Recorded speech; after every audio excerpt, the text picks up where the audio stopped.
रात के वक्त दोस्तों कई जीव एक्टिव होते हैं और उनमें से सांप भी ऐसे ही जीव हैं।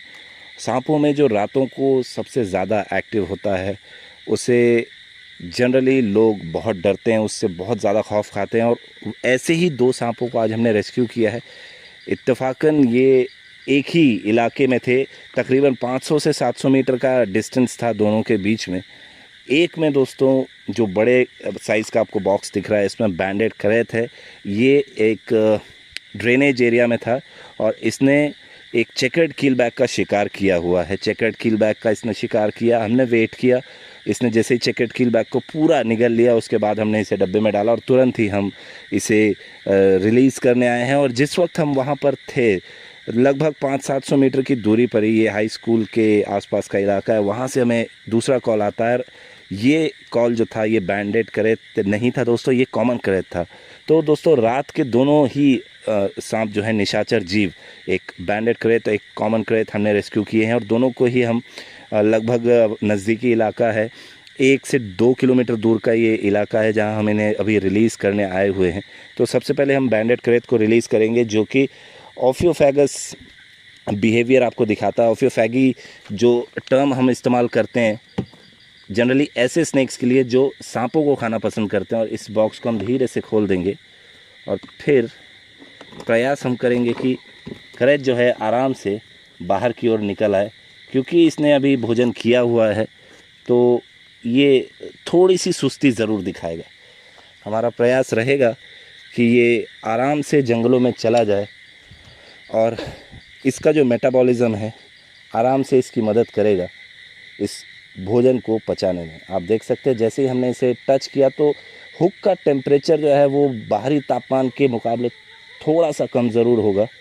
और आपने शायद सुना हो एक डॉग बार्क कर रहा था, तो जंगलों में आजकल स्ट्रे डॉग्स का आना बहुत आम हो गया है। आपने कई सारे ऐसे वीडियोस देखे होंगे जहां पर एक नेशनल पार्क में, टाइगर रिजर्व में स्ट्रे डॉग्स देखे गए हैं और ये बहुत ही ख़तरनाक सिचुएशन है दोस्तों।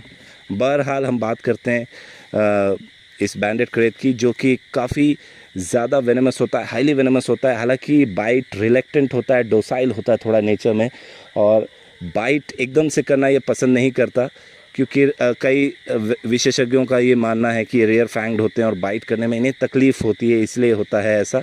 लेकिन जो भी हो, बाइट ये नहीं करता, इसका ये मतलब नहीं है कि ये बाइट नहीं करेगा। और इसके इसी बिहेवियर के कारण कई तथाकथित जो सर्प विशेषज्ञ खुद को कहते हैं, स्नेक एक्सपर्ट बताते हैं, वो इससे खेलने लगते हैं, इसे रबर का खिलौना समझते हैं। हमारे साथ इस वक्त मौजूद है हमारे टीम के वरिष्ठ सदस्य कमल जी। कमल जी, इस तरीके से किसी भी सर्प के साथ खेलना क्या उचित है? नहीं अक्षय, ये बिल्कुल भी उचित नहीं है, क्योंकि सांप जो होते हैं वो काफ़ी डिफेंसिव होते हैं, चाहे वो वेनमस स्नेक हो चाहे वो नॉन वेनमस स्नेक हो। चूँकि उनको अपने बचाव में उनका सबसे सही तरीका उन्हें जो मालूम है वो बाइट करना ही है, और ऐसे में थोड़ी सी भी लापरवाही जानलेवा साबित हो सकती है। तो ऐसा बिल्कुल भी उचित नहीं, ऐसा किया जाना, किसी भी जीव से खिलवाड़ करना बिल्कुल भी उचित नहीं है। जी बिल्कुल सही कहा आपने कमल जी, क्योंकि इनके पास इनके डिफेंस का इकलौता तरीका वही है। जो नॉन वेनमस हैं उनके पास कॉन्स्ट्रिक्ट करना या फिर थोड़ी बहुत फुर्ती होती है। जो वेनमस स्नेक होते हैं उनके पास उनका वेनम ही डिफेंस का तरीका होता है। तो हमारा क्षमा करेंगे दोस्तों, कुछ चला गया था मुंह में। तो हमारा दोस्तों हमेशा से यही कहना है कि किसी भी प्रकार का सर्प हो, अगर वो बाइट रिलेक्टेंट है या डोसाइल है नेचर में, और अगर आप ये सोचते हैं कि ये बाइट नहीं करता है और ये बाइट नहीं करेगा, तो ये सबसे गलत आपका अप्रोच होगा। अब दोस्तों हम आते हैं हमारे दूसरे स्नेक को रिलीज़ करने पर, जो कि है कॉमन क्रेट बंगरस काइरिलियस। तो दोस्तों बंगरस फैसियाटस को हमने रिलीज़ किया, आपने देखा। अब बारी है बंगरस काइरिलियस कॉमन क्रेट की। ये बाइट रिलेक्टेंट नहीं होता है। अभी आप देख रहे हैं इसका पोस्चर टोटल डिफेंसिव है और हमारा प्रयास रहेगा इसे भी हम निकाल के तुरंत रिलीज़ करें। हालांकि ये निकलना नहीं चाह रहा है। और देखें आप, जैसे ही हमने इसे उतारा, डब्बे से बाहर निकाला, ये आगे की ओर बढ़ रहा है और तेज़ी के साथ ये आगे बढ़ रहा है। कॉमन क्रेट जो होता है दोस्तों काफ़ी ज़्यादा वेनमस होता है, बंगरस फास्कियाटस या बैंडेड क्रेट भी काफ़ी ज़्यादा वेनमस होता है, लेकिन कॉमन क्रेट को दोस्तों साइलेंट किलर, एक एडजेक्टिव टर्म इसे दिया गया है, साइलेंट किलर कहा जाता है, क्योंकि ये रात को निकलना पसंद करता है। इसका कलर ऐसा होता है कि ये अंधियारी रातों में दिखाई नहीं देता। ग्रामीण क्षेत्रों में जहाँ बिजली नहीं होती, रात के वक्त इसका दिखना लगभग असंभव हो जाता है। हम हल्का सा इसे पोक करने का प्रयास करेंगे जहाँ ये जाएगा। और ये जो इस वक्त आप देख रहे हैं दोस्तों, काफ़ी कॉमन है। लोग जंगल के अंदरूनी इलाकों तक में आ जाते हैं, पिकनिक स्पॉट बनाते हैं, यहाँ पर नशेबाजी के काम होते हैं, इस तरीके से चीज़ों को खाया जाता है और यूं ही चीज़ों को फेंक कर चले जाते हैं। आप आते हैं, पिकनिक मनाते हैं, अच्छी बात है, लेकिन चीज़ों को फेंके। बहरहाल कॉमन क्रेट जो होता है साइलेंट किलर कहा जाता है, क्योंकि ये दिखता नहीं है रात में अपने कलर के कारण। दूसरा, इसके बाइट मार्क्स जो होते हैं वो पता नहीं चलते। तीसरा, जो सिम्टम्स होते हैं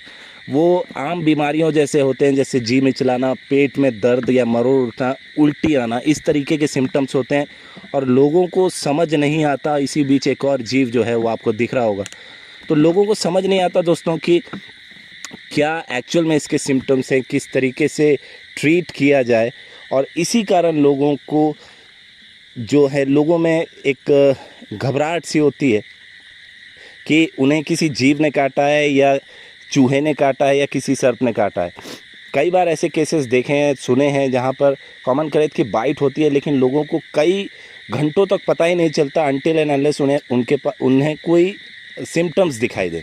तो दोस्तों, मॉनसून का सीज़न है और किसी भी सीज़न में अगर आप ज़मीन पर सोते हैं तो थोड़ा सतर्कता बरतें, मच्छरदानी का प्रयोग करें। इससे ना सिर्फ आप ज़मीन पर रेंगने वाले सांप या स्किंक जैसे जीवों से बच सकते हैं या स्कॉर्पियन जैसे जीवों से बच सकते हैं, बल्कि आप मच्छरों से भी बच सकते हैं। मच्छरों से सुरक्षा ज़रूरी है, क्योंकि डेंगू भी फैल रहा है। इसी नोट पर दोस्तों हम वीडियो का एंड करेंगे। आप सब्सक्राइब करिए टीम एशियन प्रकृति और हम। जय हिंद, वंदे मातरम।